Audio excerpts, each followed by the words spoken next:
when 5 men, each holding the fate of thousands in their hands, vanished from a locked meeting room. Only their still-burning cigars and a single word carved into the mahogany table remained.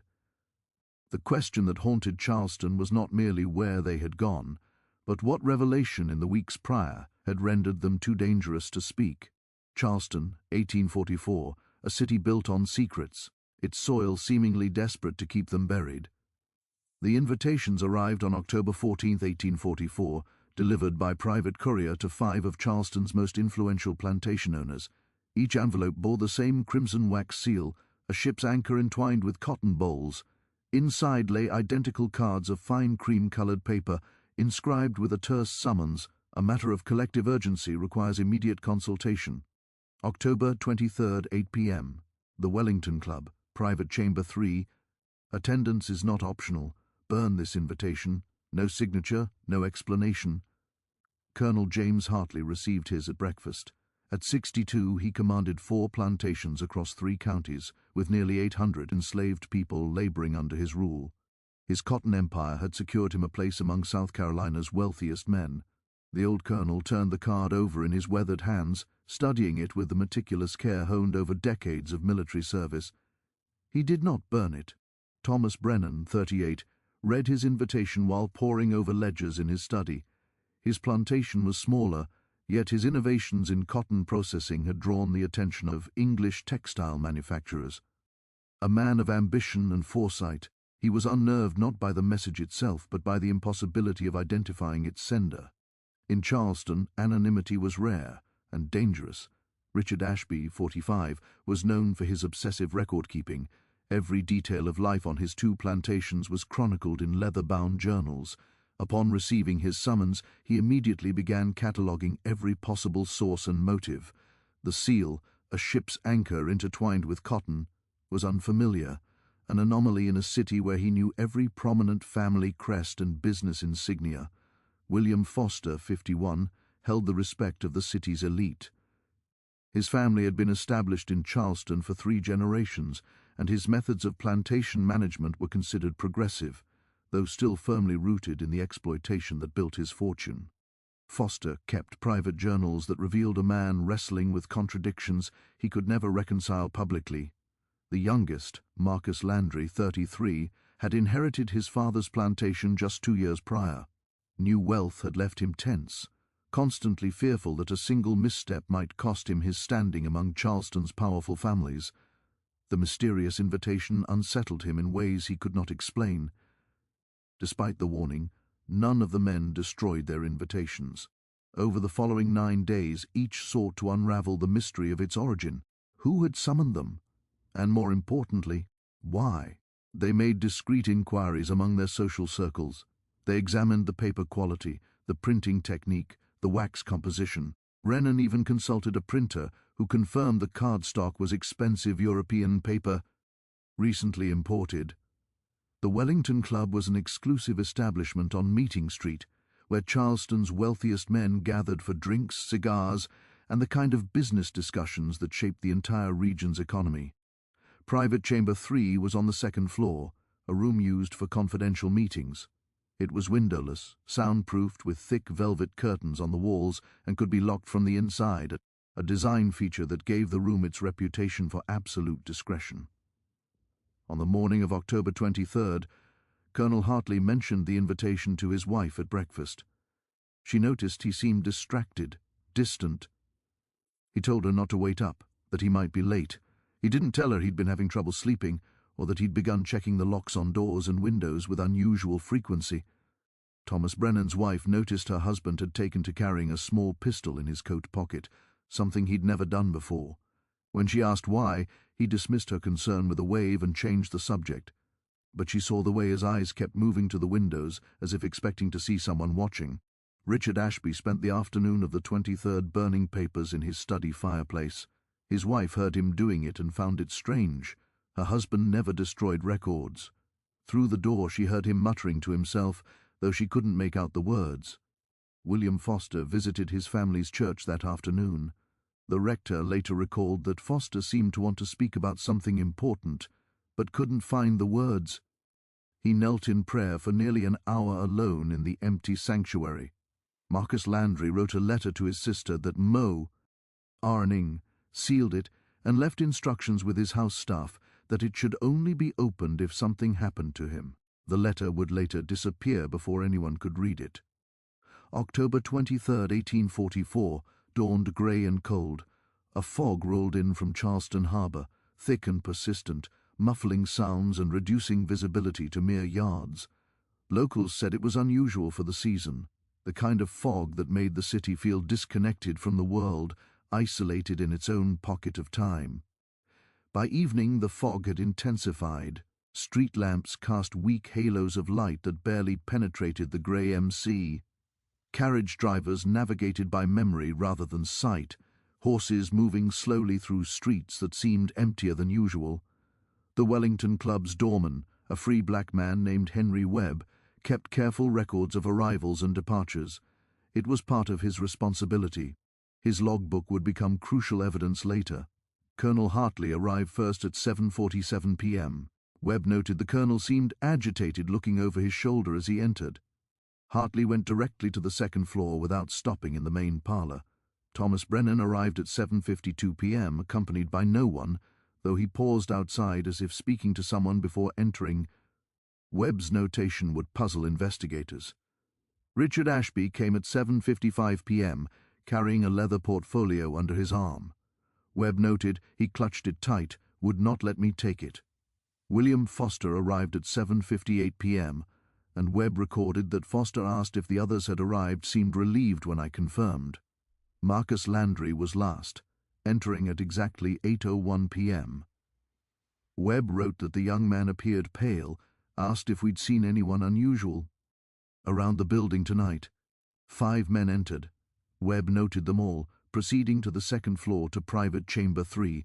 The door was solid mahogany with a brass lock. It could only be locked from inside, and there was no other entrance or exit to the room. At 8:03 p.m., Webb heard the lock click into place from inside the chamber. The Wellington Club had 11 other members present that evening, scattered throughout the building.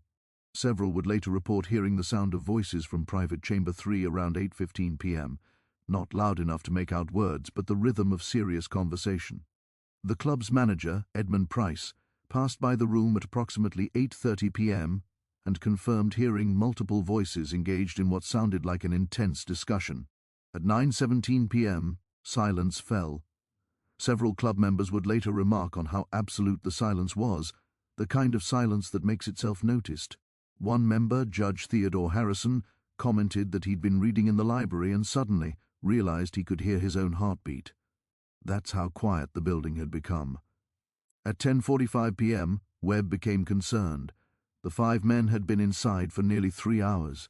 He'd seen no one enter or leave. He went upstairs and knocked on the door of private chamber 3. No response. He knocked again, harder, called out. Nothing. Webb fetched Edmund Price, the club manager. Together they knocked and called. The door remained locked from inside. They could see light under the door. The lamps were still burning but heard absolutely nothing. Price made a decision. At 11:03 p.m. he sent for the locksmith, Jonathan Miller, who lived 3 blocks away. Miller arrived at 11:34 p.m. with his tools. The lock was engaged from inside. Miller could tell someone had deliberately turned the mechanism. He began working carefully, aware he was dealing with club property and wanting to minimize damage. By 11:52 p.m., he had the lock open. Edmund Price opened the door. The room was empty. 5 lamps still burned, their wicks trimmed, fuel sufficient for hours more. 5 chairs remained pushed back from the table, positioned as if their occupants had stood up suddenly. 5 glasses of brandy sat on the table, barely touched. 5 cigars rested in ashtrays. 4 had burned down to ash, but one, Colonel Hartley's, was still smoking, a thin trail of grey rising toward the ceiling. The room's single window was closed and locked from inside. The glass was intact, painted shut years ago, and never opened. The walls were solid, covered in thick velvet curtains. The floors hardwood, no loose boards, no trapdoors. The ceiling was plaster, unblemished. 5 men had entered, the door locked from inside, and now they were gone. But they had left something, carved into the mahogany table, fresh cut still showing pale wood beneath the dark finish, was a single word. The letters were crude, gouged, deep, as if made with great force and urgency. Below the word were what appeared to be numbers, but they'd been scratched over repeatedly, making them illegible. Around the numbers, someone had carved a series of marks that resembled tally marks, hundreds of them covering nearly 2 feet of table surface. Edmund Price stared at the scene, his face going pale. Henry Webb, standing behind him, would later tell investigators that the room felt wrong, not cold, not dark, but wrong in a way he couldn't explain, like walking into a place where something terrible had just happened, except nothing was disturbed. Everything was exactly where it should be, except for the 5 men who should have been there. Price sent Webb to alert the authorities immediately. By 12:30 a.m. on October 24th, Charleston's chief constable, Daniel Rutherford, arrived at the Wellington Club with 4 officers. Rutherford was a methodical man, experienced in dealing with the city's various crimes and disturbances. He'd never encountered anything like this. His investigation began immediately. Every detail was documented. The room measured 16 feet by 20 feet. No hidden passages, no loose panels. The window remained locked from inside, painted shut with multiple layers clearly unopened for years. Paint chips confirmed this. The door had been locked from inside with the key still in the mechanism. No other exits existed. The 5 cigars were examined. 4 burned to ash.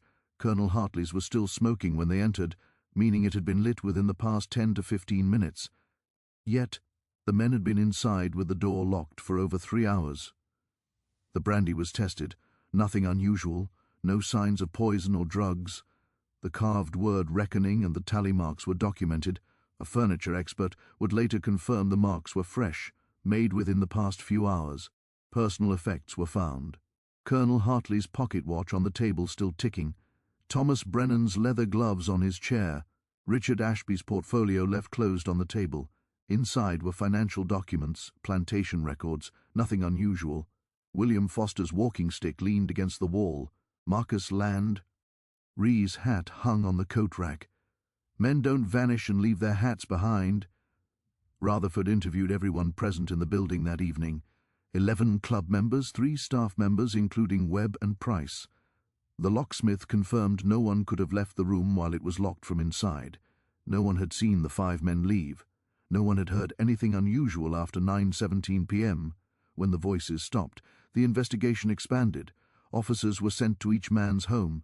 The households of the 5 missing men received visitors in the early hours of October 24th. What Constable Rutherford's officers discovered only deepened the mystery. At Colonel Hartley's residence, they found the colonel's study disturbed. Books pulled from shelves, papers scattered across his desk. But his wife, Elena, insisted everything had been normal when she'd last seen him. She led the officers to his study, and her confusion was genuine. She'd been in that room just that afternoon, and it had been perfectly ordered. The colonel was meticulous about his space. More disturbing was what they found in the study's fireplace. Partially burned letters, dozens of them. The officers carefully extracted what remained. Most were too damaged to read, but fragments survived. One letter addressed to the colonel contained a single legible sentence. They know about the shipment from March. Someone kept records. The rest was ash. Elena Hartley had never seen the letters before.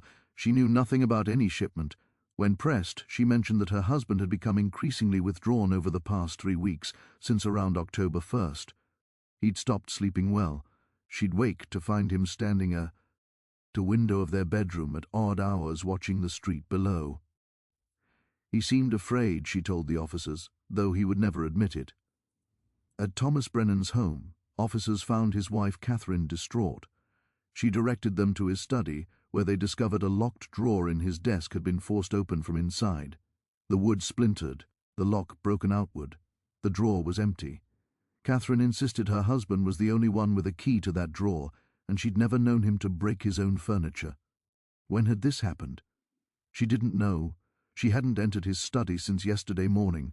In Brennan's bedroom, hidden under the mattress, officers found a loaded pistol and a hand-drawn map. The map showed Charleston Harbor and surrounding waterways, with specific dates written next to certain locations. March 14th, April 3rd, June 22nd, August 15th. No explanation of what the dates meant. Richard Ashby's wife, Margaret, was more composed than the others, but her concern was evident. She led officers to her husband's study where they found his famous journals, years of meticulous records covering every aspect of his plantation operations. 37 leather-bound volumes arranged chronologically on his shelves, except one was missing. Margaret confirmed it immediately.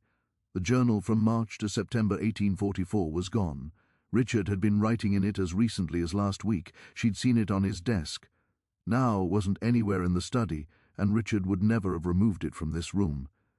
He was obsessive about keeping his journals organized and accessible. Officers searched the entire house. The journal wasn't found. What they did find, tucked into another journal from 1843, was a loose page covered in Richard's handwriting. It appeared to be a list of names. 47 names to be exact. All appeared to be names of enslaved people, though not from Ashby's own plantation. Next to each name was a single word, sold or gone. The date at the top of the page was March 18, 1844. At William Foster's home, his wife Julia was waiting for news, pale with worry. She told officers her husband had been struggling with something for months, though he refused to discuss it. He'd been writing late into the night, burning candles until dawn. In his study, they found his private journal, the one Julia mentioned he kept locked, separate from household accounts. It was open on his desk as if he'd been reading it recently. The last entry was dated October 22nd, the day before his disappearance. I can no longer remain silent. What we have done, what we have all done, demands an answer. The others believe we can bury this like we've buried everything else, but some things won't stay buried. Tomorrow we meet to discuss terms. I intend to tell them I'm going to the authorities. God forgive me for waiting this long. The entries before that were similarly cryptic, referencing the agreement, the arrangement, and what happened in March.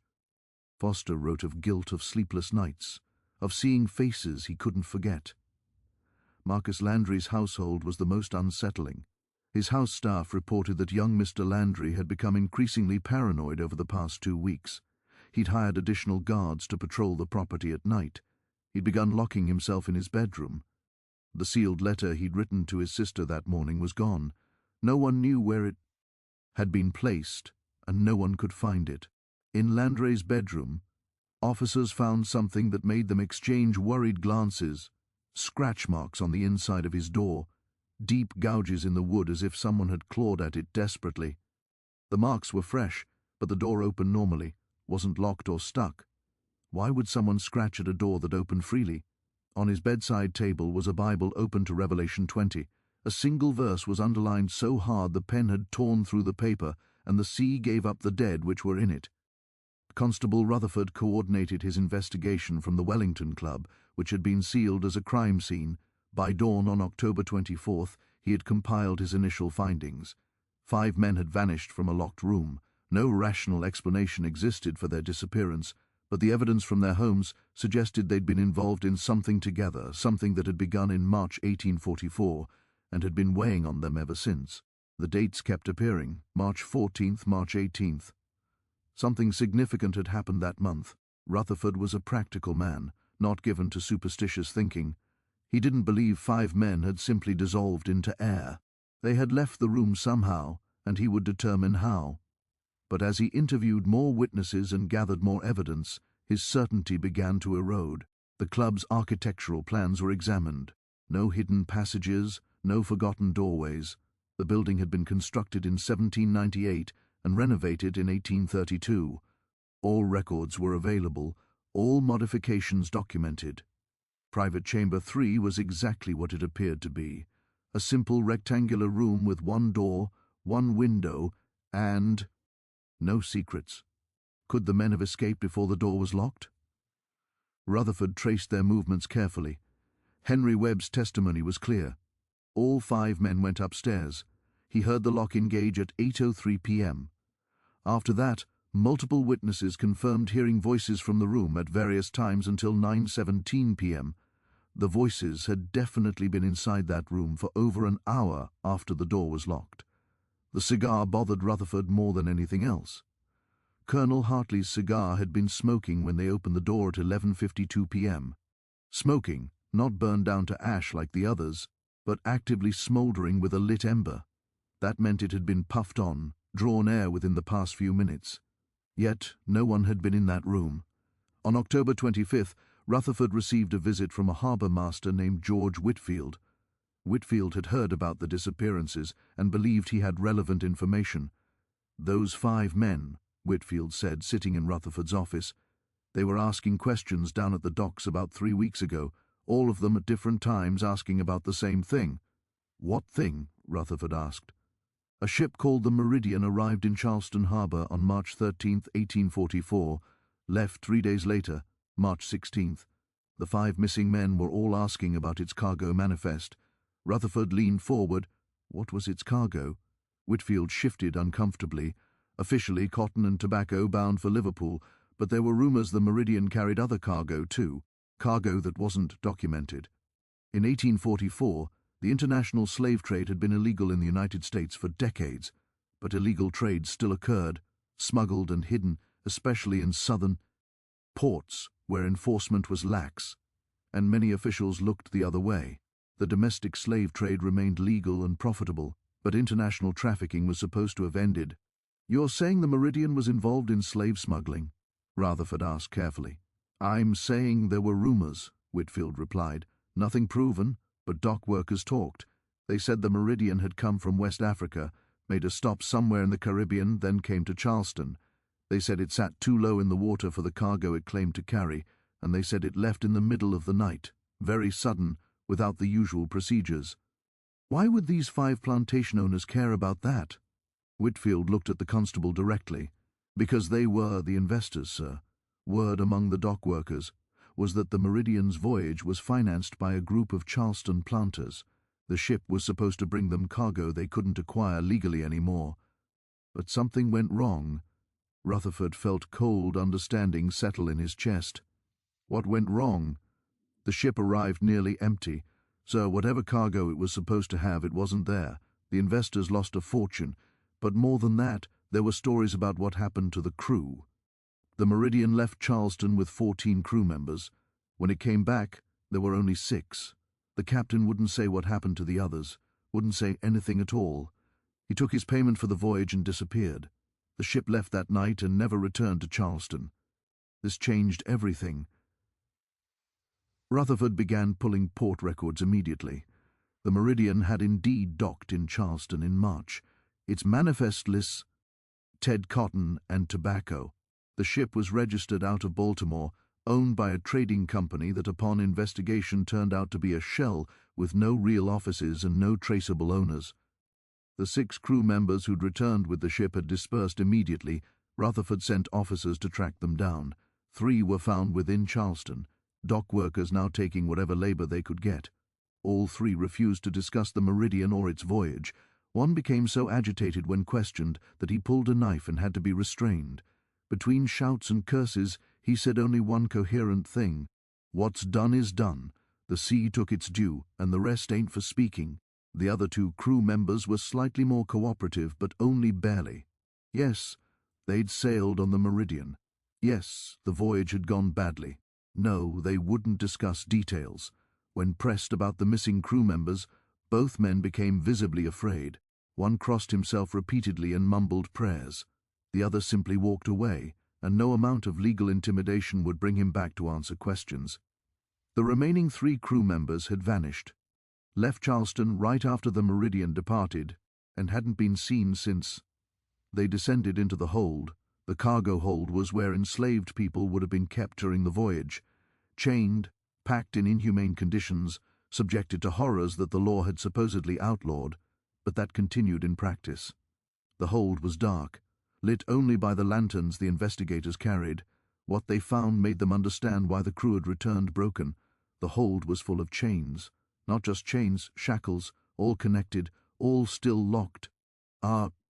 Anged in the patterns used to restrain human cargo, but the shackles were empty. 147 sets of chains, all locked, all empty. How does someone escape locked chains? How do 147 people escape locked chains simultaneously? Gray examined the shackles closely. "These weren't picked," he said, "weren't broken. They're locked properly from the outside, but there's no one in them." On the walls of the hold, messages had been carved into the wood. Hundreds of marks, words in multiple languages. Rutherford couldn't read most of them, but he recognized some patterns, names, perhaps, prayers, maybe records of people who had been here, and one message in English carved deep into a support beam. The water answered. They searched the rest of the ship. In the captain's cabin, they found the ship's log, the real log, not the sanitized version filed with port authorities. The final entries were dated March 14, 1844, third day out of harbor. Storm hit yesterday evening, worst I've seen in 30 years at sea. Cargo hold flooded before we could secure it. Water came up so fast, like the ocean was trying to swallow the ship whole. By the time we got the hold open, they were gone. All of them, 147 people and not a single body. The chains were still locked. The hold was full of seawater, but no bodies. How is that possible? Crew is panicking. They're saying the sea took them, that the ocean demanded payment for what we were doing. Superstitious nonsense, but I can't explain it either. We've lost Johnson, Peters, Mackenzie, Walsh, Davis, Montgomery, Pike and Reed. Washed overboard in the storm, or so I thought. But Matthews swears he saw Johnson below deck this morning, standing in the flooded hold. Standing there with water up to his chest. When Matthews called out, Johnson didn't respond, just stood there staring, then sank down into the water and was gone. I don't believe in ghosts, but something is wrong with this ship. The log ended there. No more entries. The Meridian had somehow limped back to Charleston, delivered its crew of survivors, then disappeared back to sea, and now it had returned, empty and rotting, as if the ocean had finished with it.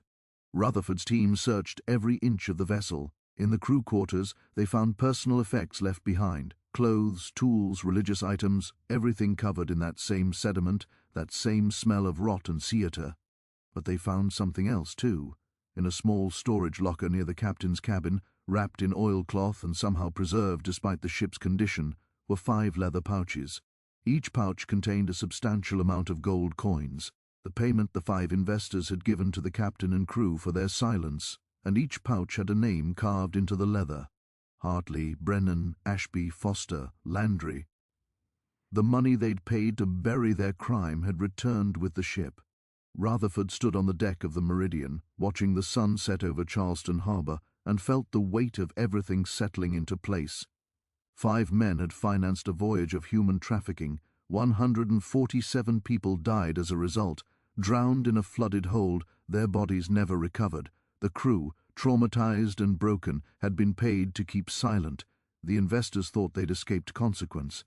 But someone had known. Someone had been haunting them, leaving messages building toward the night of October 23rd, and all 5 men gathered in a locked room and vanished without explanation. Rutherford had no rational explanation for how they disappeared, but standing on the deck of this death ship, feeling the way it seemed to settle deeper into the sandbar, as if trying to pull itself back into the sea, he understood that some crimes demanded answers beyond what the law could provide. The Meridian was towed to Charleston's naval yard and secured. Rutherford filed his report with the city authorities, documenting everything he'd discovered. The case of the 5 missing plantation owners was officially classified as unsolved, though Rutherford's report made clear his belief that their disappearance was directly connected to their financing of an illegal slave voyage that had resulted in 147 deaths. The disappearance of 5 prominent plantation owners sent shockwaves through Charleston society. The families demanded answers, threatened legal action, hired private investigators, but no additional evidence was ever found. The room at the Wellington Club was examined by experts from as far away as Boston, structural engineers, architects, even a stage magician who specialized in exposing fraudulent spiritualists. No one could explain how 5 men had left a room locked from the inside, leaving behind only their personal effects and a freshly smoking cigar. The table, with its carved word, reckoning, and its 147 tally marks, was kept as evidence. The Wellington Club eventually closed that room permanently, unable to rent it to members who found it deeply unsettling. The 5 widows faced financial difficulties. The investments their husbands had made in the Meridian represented substantia, sums, money that was never recovered. The families filed claims against the ship's owners, but the company was a shell that dissolved into legal nothing. The Charleston courts eventually ruled the families had no recourse. More quietly, rumors spread through Charleston's enslaved communities, stories of 5 powerful men who had tried to traffic inhuman lives and had been called to account. The stories varied in details but carried the same message. Justice exists beyond the laws written by men. In December 1844, the Meridian sank at its moorings in the naval yard. No storm, no obvious damage. The ship simply settled into the water overnight and was gone by morning. Attempts to raise it failed. It's still there, buried in harbor mud, a grave marker for 147 people whose names were never recorded in official histories. Throughout the winter of 1844-1845, investigators continued searching for the 5 missing men. Bodies never surfaced. No witnesses came forward with credible sightings. It was as if the men had been erased from existence, leaving only the mystery of their final night and the evidence of what they'd done. Benjamin Cole, the custom house clerk, died in February 1845, found drowned in shallow water near the docks. The official verdict was accidental death, but there were no witnesses, and the circumstances were suspicious. Some believed he'd been silenced for what he knew. Others thought guilt over his role had driven him to take his own life. The 3 surviving Meridian crew members who'd been found in Charleston all left the city within weeks of the ship's reappearance. None were ever located again. The documentary trail suggests they changed their names. ND disappeared into other port cities, trying to escape whatever haunted them. One member of the Meridian's crew did resurface years later.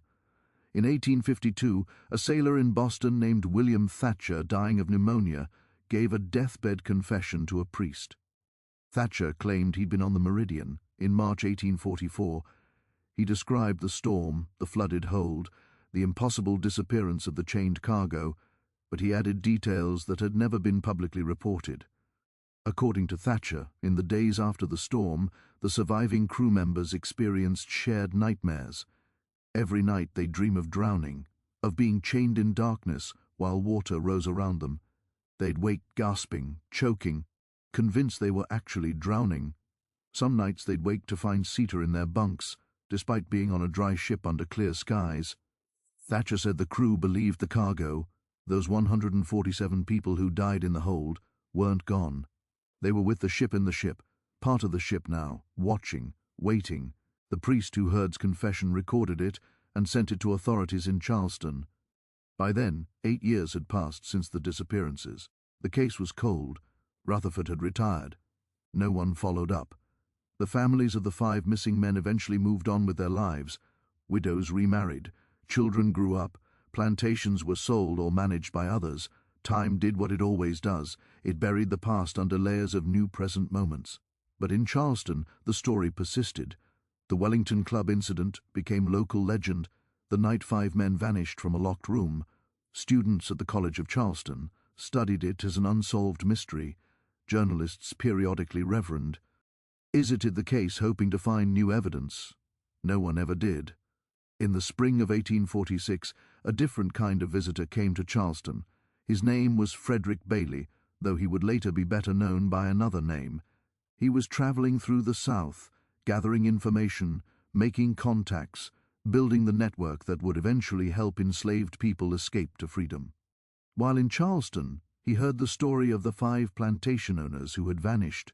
He spoke with some of the enslaved people from their plantations, conversations that were dangerous for everyone involved, but happened, nevertheless, in quiet moments in hidden places. What they told him wasn't part of any official record. They told him about the singing in the nights before the disappearances, about the figures that walked the properties after dark, about a woman named Eliza who worked in Hartley's kitchen, and who had the morning after the disappearances been found standing at the property line staring toward Charleston with tears streaming down her face. When asked what was wrong, Eliza had said only, "They came back. They found what they were looking for." Who came back? She wouldn't say, but she seemed peaceful, relieved, as if a great weight had been lifted. Bailey recorded these conversations in his private notes. Years later, in his autobiography, He would write briefly about Charleston, about the strange account of plantation masters who seemed to have been swallowed by their own sins. He didn't include details, perhaps understanding that some stories are too dangerous to tell fully in an era when slavery still existed and power still protected power. The truth of what occurred on October 23rd, R&D, 1844, in Private Chamber 3 of the Wellington Club remains lost to history. 5 men entered a locked room, and they never emerged. Their disappearance became Charleston's most enduring mystery. Yet perhaps the mystery itself holds the answer. Perhaps it is not merely about the fate of 5 powerful men, but what that fate symbolizes. Some debts cannot be ignored. Some crimes cannot be buried or bought off. Justice, in its most uncompromising form, does not bend to locked doors, social rank, or the protections of unjust law.